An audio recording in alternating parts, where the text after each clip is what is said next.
우리 같이 말씀 읽자. 푸른 마르고 꽃은 떨어지나 주의 말씀은 영원합니다. 오늘도 말씀을 나누고 전하는 권서인으로 살아가는 모든 분들을 사랑하고 축복합니다. 히브리서는 구약을 중심으로 예수를 증명하는 논문 형식이기 때문에 어렵게 느껴질 수 있지만 우리가 영차 힘내서 함께 읽어가면 이해할 수 있을 겁니다. 오늘 우리가 함께 살펴볼 내용은 1. 순종하는 모든 이에게 영원한 구원을 주시는 대제사장 예수. 2. 하나님의 약속과 맹세는 바뀔 수 없습니다. 3. 멜기세덱 그는 누구인가? 4. 스스로를 희생제물로 단 한 번의 제사로입니다. 먼저 첫 번째, 순종하는 모든 이에게 영원한 구원을 주시는 대제사장 예수입니다. 히브리서 4장 14절부터는 대제사장이신 예수님을 소개하고 있는데요. 레위기의 율법에 따르면 대제사장은 백성을 위해서도 그리고 자신을 위해서도 죄를 벗기 위해 제물을 가져다 바쳐야 했는데 이 명예로운 직무는 원한다고 맡을 수 있는 것이 아니라 아론처럼 하나님께 부름받은 사람만 할 수 있었지요. 히브리서 5장 9절에서 10절입니다. 자기에게 순종하는 모든 사람들에게 영원한 구원을 가져다 주시는 근거가 되셨습니다. 멜기세덱의 경우를 따라 하나님에게서 대제사장으로 임명을 받으셨습니다. 아멘. 예수님은 하나님 아버지께서 너는 내 아들이다. 멜기세덱의 경우를 따라 영원한 대제사장이 되라 하고 임명하신 대로 대제사장이 되셨고 믿고 순종하는 모든 사람들에게 영원한 구원을 주시는 일을 하신 것이죠. 두 번째, 하나님의 약속과 맹세는 바뀔 수 없습니다입니다. 히브리서 저자는 하늘의 선물을 맛보고 성령 하나님과 함께 했으면서도 믿음을 버리고 떨어져 나가지 말라고 엄하게 주의를 주면서 동시에 끝까지 견딜 수 있는 용기를 북돋아 주는데요. 참고 인내하여 약속을 상속받는 사람들이 되라고 합니다. 창세기에서 하나님이 아브라함에게 복주고 복줄 것이며 수가 늘어나고 늘어나게 할 것이라고 약속해 주시고 불 가운데로 지나가시면서 당신의 이름을 걸고 맹세해 주신 것은 절대로 변하지 않을 것이라는 의미이기 때문이었죠. 히브리서 6장 18절입니다. 하나님의 약속과 맹세, 이 두 가지는 바뀔 수 없습니다. 약속과 맹세에 대해서 하나님은 거짓말을 할 수 없으십니다. 따라서 하나님께로 피해 달아난 우리가 이 약속과 맹세를 통해서 앞에 놓여있는 희망을 붙들 강한 용기를 얻을 수 있도록 하시려는 것입니다. 아멘. 세 번째, 멜기세덱 그는 누구인가? 멜기세덱과 예수 그리스도입니다. 예수님이 멜기세덱의 경우를 따라 대제사장이 되셨다고 했는데 멜기세덱은 누구일까요? 그는 창세기에서 처음 등장하는 인물인데요. 창세기 14장 18절입니다. 살렘 왕 멜기세덱이 떡과 포도주를 가지고 나왔으니 그는 지극히 높으신 하나님의 제사장이었더라. 아멘.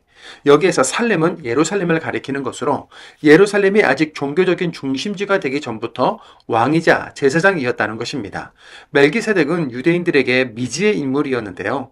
하나님께서는 율법에서 레위인을 제사장으로 세우라고 하셨고 또 모세의 형인 아론을 대제사장으로 임명하셨죠. 이후로는 아론의 후손들이 대제사장의 직분을 수행할 수 있었고요. 지금 히브리서를 읽는 사람들은 유대인이면서도 그리스도인들이지 않습니까? 이들은 구약과 율법을 최고로 아브라함을 믿음의 조상으로 여기고 있는 사람들이었기 때문에 예수님이 멜기세덱의 경우를 따라 대제사장이 되었다는 말이 충격적이었을 것입니다. 거기다가 그들의 조상 다윗은 시편에서 예수님에 대해 이렇게 기록했는데요. 시편 110편 4절입니다. 여호와가 굳게 약속하셨으니 거두어들이지 않으실 것입니다. 그대는 영원히 제사장이야 멜기세덱의 경우를 따른 것이지. 아멘. 율법이 있기 전에 정식적으로 하나님을 예배하기 전부터 멜기세덱이 대제사장으로 세워졌다. 대제사장은 하나님이 임명하신다. 거기다가 자신들이 믿음의 조상이라고 부르는 아브라함도 멜기세덱에게 11조를 드렸다. 당연히 멜기세덱은 아브라함보다 높은 존재다. 다윗도 멜기세덱의 경우를 따라 예수님이 영원한 제사장이라고 했다. 그렇다면 구약이 모두 예수님을 가리키고 있었고 예수님에 대한 모든 것은 사실인 것이다. 그분은 천사들보다 높고 성전보다 크시며 안식일의 주인이셨고 완전한 언약이시고 희생제물이고 구원자구나. 지금까지 예수님이 하신 모든 말씀은 다 실제 사실이었다. 이렇게 모든 내용을 설명하는 근거가 되어주는 겁니다. 더구나 예수님은 세워져도 죽게 되는 다른 인간 제사장들과는 달리 죽음을 이기셨기 때문에 영원한 제사장으로 남으실 수 있고 완전하게 구원하실 수 있는 분이십니다. 히브리서 7장 24절 25절입니다. 다른 한편 예수님은 영원히 남아 계시기 때문에 변함없이 제사장직을 맡아보십니다. 따라서 예수님은 자신을 통해 하나님께 나아오는 사람들을 아주 완전하게 구원하실 수 있습니다. 아멘. 히브리서 저자의 이 논증이 정말 놀랍지 않습니까? 예수님이 죽음을 이기지 않으셨다면 어느 하나만 어긋나도 구약의 말씀들이 이루어질 수가 없는데 단 한 치의 오차도 없는 하나님의 말씀, 성경은 모두 완전합니다. 누군가가 꾸밈으로 완성할 수 없는 완벽한 사실인 것이죠. 네 번째, 스스로를 희생제물로 단 한 번의 제사로입니다. 예수님은 하나님의 아들이시고 영원한 대제사장이시면서 희생을 통해 속죄한 분, 보좌 우편에 앉은 심판주로서 하나님과 우리 사이의 죄의 문제를 단번에 해결한 대제사장이십니다. 히브리서 7장 27절입니다. 그분은 날마다 여느 대제사장들처럼 할 필요가 없습니다. 그들은 먼저 자신들의 죄를 위해 그 다음에 백성의 죄를 위해 희생제물을 올려드립니다. 그런데 이 일을 그분은 스스로를 희생제물로 올려드리셔서 단 한 번에 해치우셨으니까요. 아멘. 우리가 소나 양, 비둘기를 끌고 가서 성전에서 희생제물을 드리지 않고 찬양과 기쁨의 예배를 드릴 수 있도록 십자가에서 자신을 희생제물로 드린 단 한 번의 제사로 영원히 제사를 완성하신 예수님의 사랑과 구원은 이렇게나 완벽합니다. 제사장 멜기세덱이 믿음의 조상인 아브라함에게 축복한 것처럼 예수님께서 교회 시대의 대제사장이 되셔서 하나님과 우리 사이의 중보자로 계실 뿐만 아니라 우리가 복된 사명을 이어갈 수 있도록 복 내려주십니다. 주일마다 예배의 자리에 서고 기쁨과 감사의 예배를 드립시다. 오늘도 말씀을 읽겠습니다. 히브리서 5장입니다.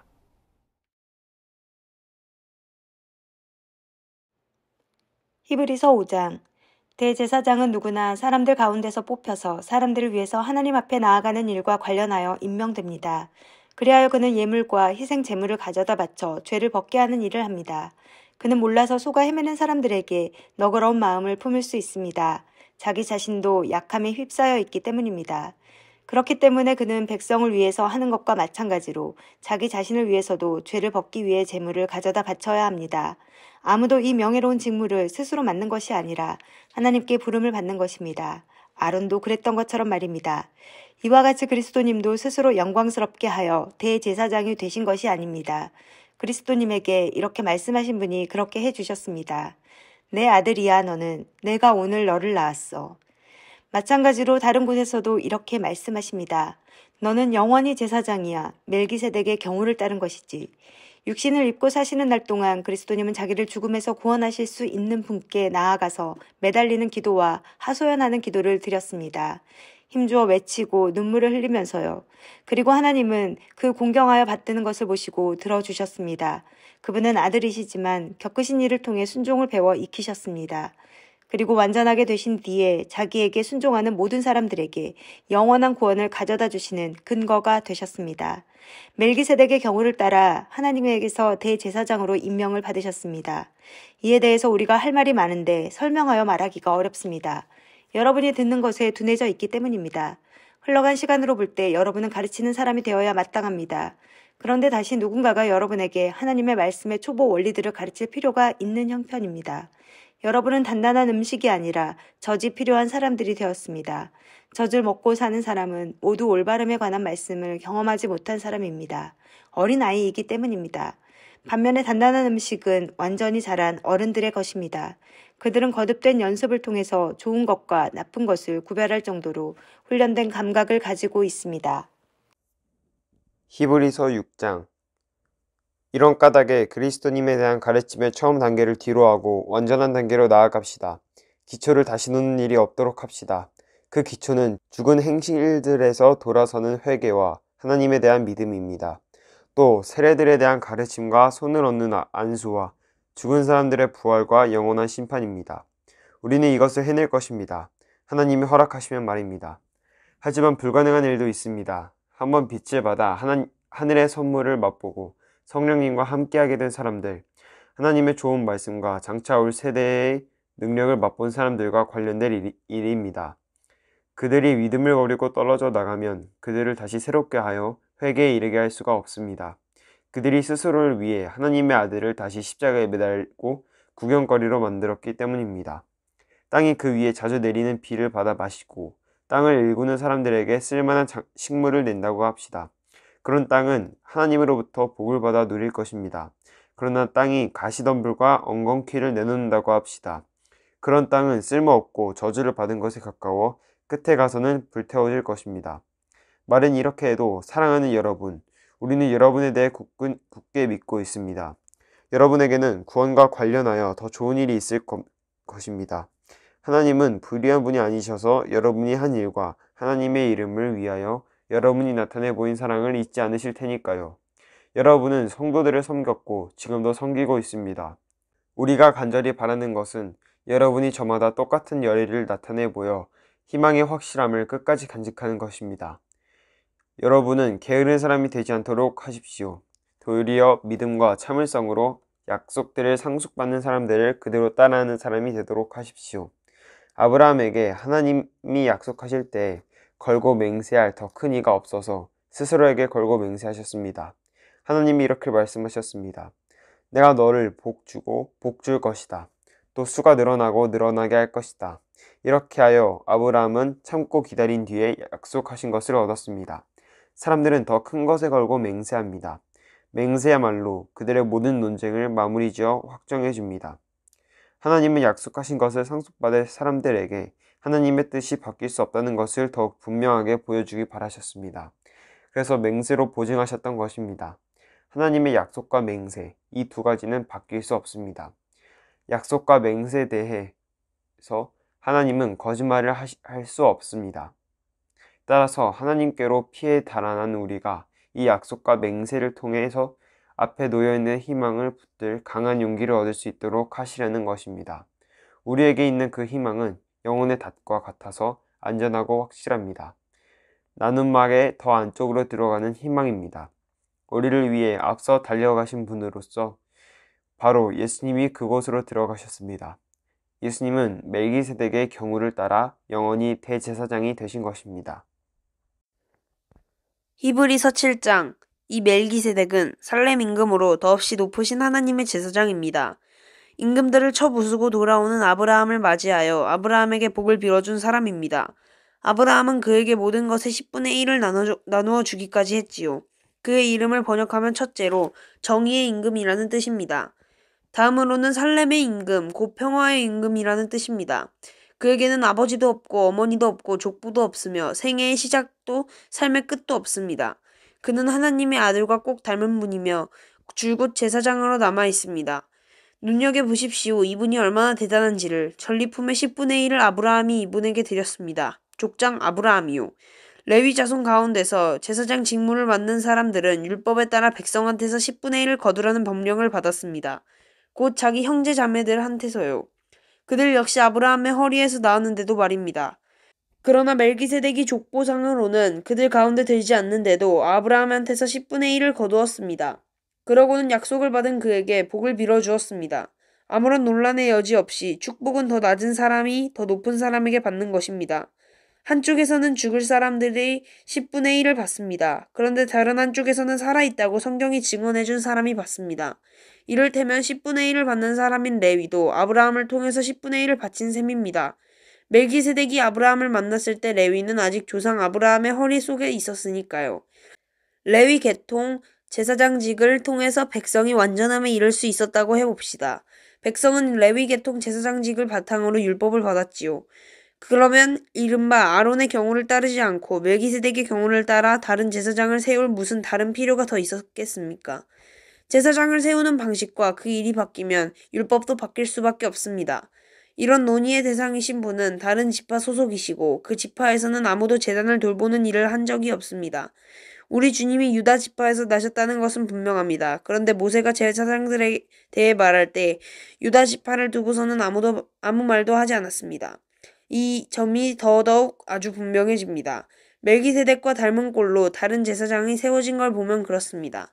그분이 제사장이 되신 것은 육신의 혈통과 관련된 율법의 계명을 따른 것이 아닙니다. 오히려 없애버릴 수 있는 생명의 능력을 따른 것입니다. 성경이 이렇게 증언하기 때문입니다. 너는 영원히 제사장이야. 멜기세덱의 경륜을 따른 것이지. 전에 있던 계명이 없어지는 것은 그것이 무력하고 무익하기 때문입니다. 사실 율법은 아무것도 완전하게 하지 못했습니다. 그래서 하나님이 더 나은 희망을 가져오셨고 우리는 그 희망을 통해 하나님께 가까이 나아갑니다. 이 일은 맹세 없이 된 것이 아니라는 점에서 차이가 큽니다. 레위 자손들은 맹세 없이 제사장이 되었습니다. 그러나 예수님은 자신에게 이렇게 말씀해 주신 분을 통해서 맹세와 더불어 제사장이 되셨습니다. 주님이 맹세하셨다. 그러니 주님 마음은 바뀌지 않을 것이다. 너는 영원한 제사장이다. 그만큼 강력하게 예수님이야말로 더 좋은 언약을 보증해주는 분이 되셨습니다. 한편에서는 매우 많은 수의 사람들이 제사장이 되었습니다. 죽음에 가로막혀 계속 제사장으로 남을 수 없었기 때문입니다. 다른 한편 예수님은 영원히 남아 계시기 때문에 변함없이 제사장직을 맡아보십니다. 따라서 예수님은 자신을 통해 하나님께 나아오는 사람들을 아주 완전하게 구원하실 수 있습니다. 예수님은 언제나 살아계셔서 그들을 위해 대신 간청해 주십니다. 이런 대제사장이야말로 우리에게 어울리는 분이셨습니다. 그분은 고결하고 잘못이 없고 더럽혀지지 않은 분이십니다. 죄인들과 따로 구별되고 하늘보다 더 높아지신 분이십니다. 그분은 날마다 여느 제사장들처럼 할 필요가 없습니다. 그들은 먼저 자신들의 죄를 위해 그 다음에 백성의 죄를 위해 희생 제물을 올려드립니다.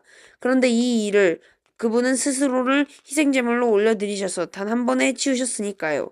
율법은 약점이 있는 사람들을 대제사장으로 세웁니다. 그러나 율법이 생긴 뒤에 하신 맹세의 말씀은 영원히 완전하게 되신 아들을 대제사장으로 세웁니다. 아멘.